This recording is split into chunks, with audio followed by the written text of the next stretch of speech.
SOS Océan est une association qui est chargée de sensibiliser la population et les jeunes en particulier pour le nettoyage des plages souillées depuis des années et surtout de les convaincre à respecter l'environnement dans le futur.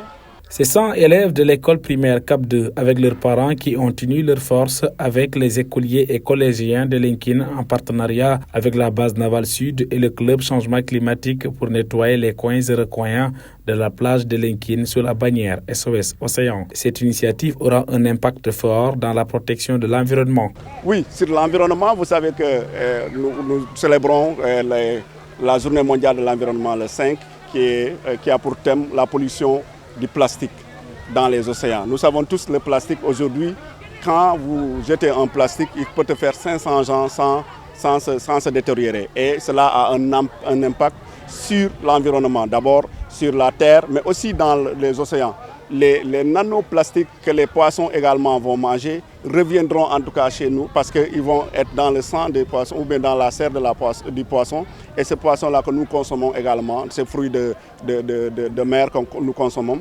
Donc nous consommons des nanoplastiques qui se retrouvent dans notre organisme et qui peuvent aussi impacter négativement dans la circulation du sang et d'autres maladies cancérigènes. À en croire le chargé du plaidoyer du club changement climatique, cette initiative permettra également de lutter contre l'érosion côtière. L'érosion côtière, oui, d'une manière ou d'une autre, parce que ça permet de rendre propre la plage, mais également ça permet aux gens de pouvoir habiter au niveau de ces plages-là et l'effet contraire, cela veut dire à partir des vagues qui vont être donc la réduction des vagues sera faite, mais également pour l'érosion côtière, spécifiquement, nous faisons ce qu'on appelle du reboisement de fil à eau, qui ont une capacité de fixation de dunes et donc qui va réduire l'impact des vagues sur la terre. Conscient de la gravité de l'heure, le chef de village et le principal du collège de Linkin ont bien apprécié cette action et ont dans la foulée plaidé pour qu'elle soit pérennisée dans le futur. Alors ici, les gens sont hyper contents pour un endroit comme Linkin, cosmopolite, où les gens arrivent de partout.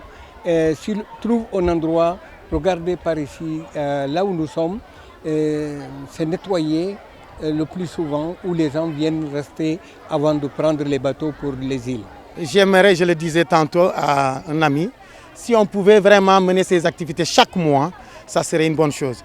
Autre proposition, si la mairie pouvait demander à ses piroguiers une taxe et engager des gens pour le nettoyage.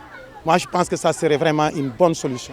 Plusieurs personnes et habitants de Linkin ont pris part à cette activité qui vise à protéger l'océan contre les déchets plastiques afin de permettre à l'ensemble des habitants de cette localité de vivre dans la tranquillité tout en profitant de cette belle plage.